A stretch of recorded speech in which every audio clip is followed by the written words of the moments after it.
اعوذ باللہ من الشیطان الرجیم بسم اللہ الرحمن الرحیم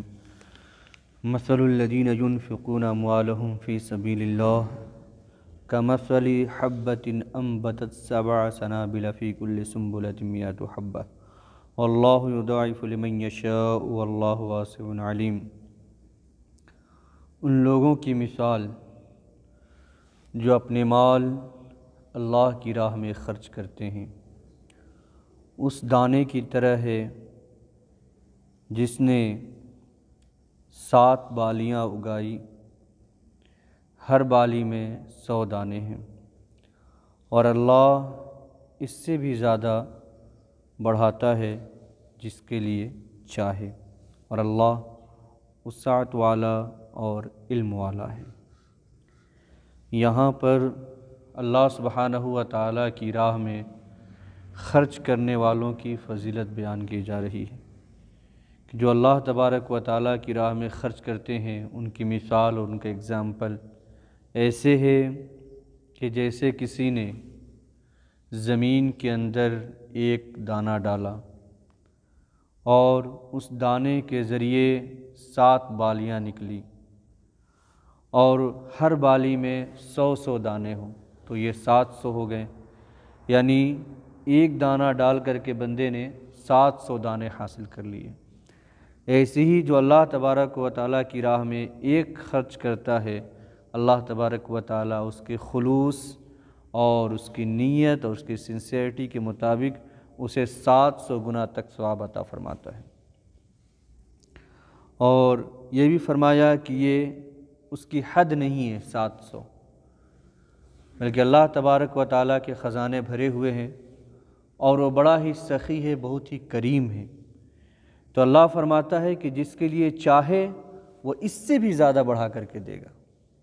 اور کتنا بڑھا کر کے دے گا اس کی حد بیان نہیں فرمائی۔ تو جو جتنا خلوص کے ساتھ اور سنسیئرٹی کے ساتھ اچھی نیتوں کے ساتھ اللہ تبارک و تعالیٰ کی راہ میں خرچ کرے گا، اللہ تبارک و تعالیٰ اسے اور زیادہ عطا فرمائے گا۔ یہاں پر ایک چیز ہے کہ اللہ تبارک و تعالیٰ نے فرمایا کہ اس دانے نے بالیاں اگائیں، تو اگانے والا وہ دانہ نہیں ہے جس کے ذریعہ بالیاں نکلی ہیں، بلکہ حقیقت میں اگانے والا اللہ سبحانہ و تعالیٰ ہے۔ لیکن اس طرح سے چیزوں کو کہہ دیا جاتا ہے، اور اس طرح کہنا جائز ہے، جسے ہم کہتے ہیں کہ یہ دوا بڑا فائدہ دینے والی ہے، یہ دوا نقصان دہ ہے۔ میرے ماں باپ نے میری پرورش کی، مجھے عالم نے جو ہے مس گائیڈ ہونے سے بچا لیا، مجھے فلاں بزرگ نے یہ عطا فرمایا۔ تو یہ جو چیزیں ہم ان چیزوں کی طرف منسوب کرتے ہیں یہ جائز ہے، کیونکہ حقیقت میں ہم یہ مانتے ہیں کہ یہ تمام چیزیں سورسز ہیں، عالم ہمیں بچانے والا مس گائیڈ ہونے سے، یا ماں باپ جو ہمارے پرورش کرنے والے ہیں، یا کوئی کچھ دینے والا ہے، یا دوا جو فائدہ دینے والی ہے نقصان دینے والی ہے، یہ تمام چیزیں سورسز ہیں۔ حقیقت میں جو اس کے اندر اثر پیدا کرنے والا ہے وہ اللہ تبارک و تعالیٰ ہے۔ تو حقیقت میں کرنے والا اللہ سبحانہ و تعالیٰ ہے، لیکن ہم چیزوں کو ان چیزوں کی طرف منسوب کر دیتے ہیں، اور ایسا کرنا جائز ہے۔ اللہ تبارک و تعالیٰ نے آگے ارشاد فرمایا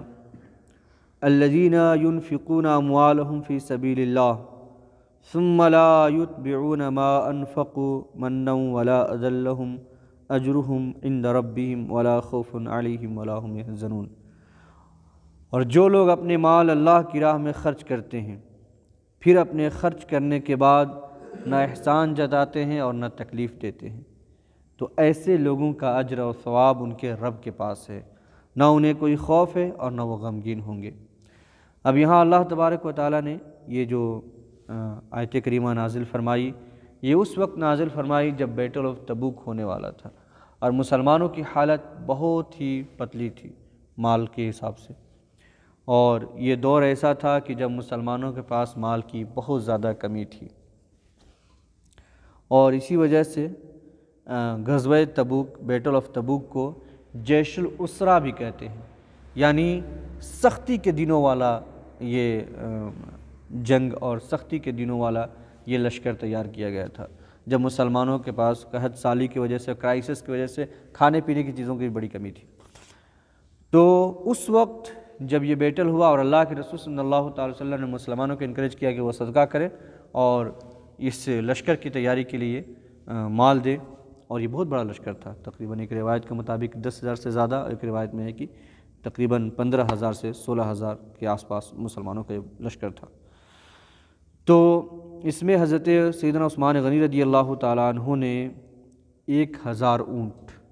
ماں ساز و سامان کے دیے تھے، اور حضرت سیدنا عبد الرحمن ابن عوف رضی اللہ تعالیٰ عنہ یہ 4,000 درہم حضور علیہ الصلوۃ والسلام کی خدمت میں لے کر کے آئیں اور عرض کہ یا رسول اللہ میرے پاس 8,000 درہم تھے، 4,000 میں نے گھر والوں کے لیے چھوڑا ہے اور 4,000 آپ کی خدمت میں لے کر کے حاضر ہوا ہوں۔ تو اللہ کے رسول صلی اللہ علیہ وسلم نے فرمایا کہ جو تم نے گھر چھوڑا اور جو تم نے یہاں دیا ہے، اللہ تبارک و تعالیٰ دونوں میں برکت عطا فرمائے۔ تو یہ آیت اس وقت نازل ہوئی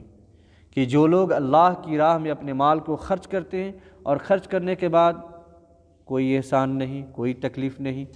تو ایسے لوگوں کا اجر اور ثواب اللہ سبحانہ و تعالیٰ کے ذمہ کرم پر ہے، وہ ان کو عطا فرمائے گا۔ اور وہ اجر و ثواب کیا ہوگا، اللہ تبارک و تعالیٰ نے اس کو ڈسکلوز نہ کیا، مینشن نہ فرمایا،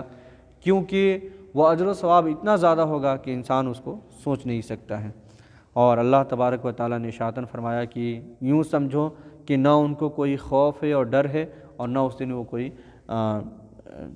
غم میں اور گریف میں ہوں گے، ہر طرح سے خوش اور خرم ہوں گے میدان محشر میں۔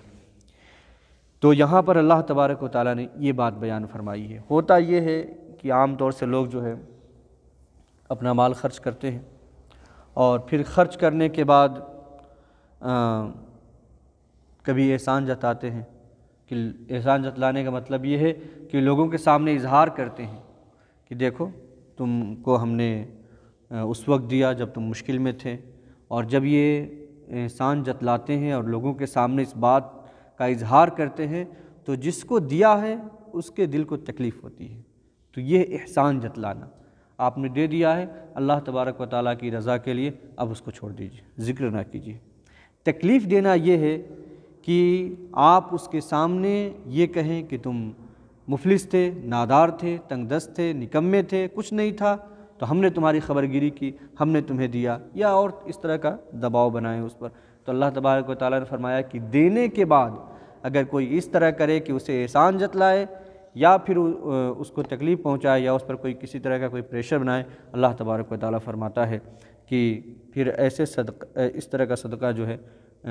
ثواب کو کھو دیتا ہے، اس کا ثواب نہیں ملے گا۔ آگے والی آیت میں اللہ تبارک و تعالیٰ نے فرمایا، تو یہ فرمایا کہ دینے کے بعد اگر احسان نہ جتلائے اور تکلیف نہ دے تو اللہ تبارک و تعالیٰ اس کا اجر و ثواب قیامت کے دن عطا فرمائے گا۔ تو یہ ہر طرح کے خرچ کے بارے میں ہے۔ پہلی آیت بھی کہ آپ نفل میں خرچ کریں، واجب میں خرچ کریں، زکوٰۃ دیں، فطرہ دیں، صدقہ دیں، خیرات دیں، یا کسی طالب علم کے لیے خرید کے آپ نے کتابیں دے دیں، یا شفا خانہ بنوا دیا، ایصال ثواب کیا، جو بھی اللہ تبارک و تعالیٰ کی راہ میں خرچ ہوا ان سب کا ثواب 700 گنا تک ہے۔ اور اس کے بعد جو ہے خرچ کرنے کے بعد اگر کوئی احسان یا تکلیف نہیں ہے تو اس کا اجر و ثواب بے انتہا ہے، جو اللہ سبحانہ و تعالیٰ قیامت کے دن عطا فرمائے گا۔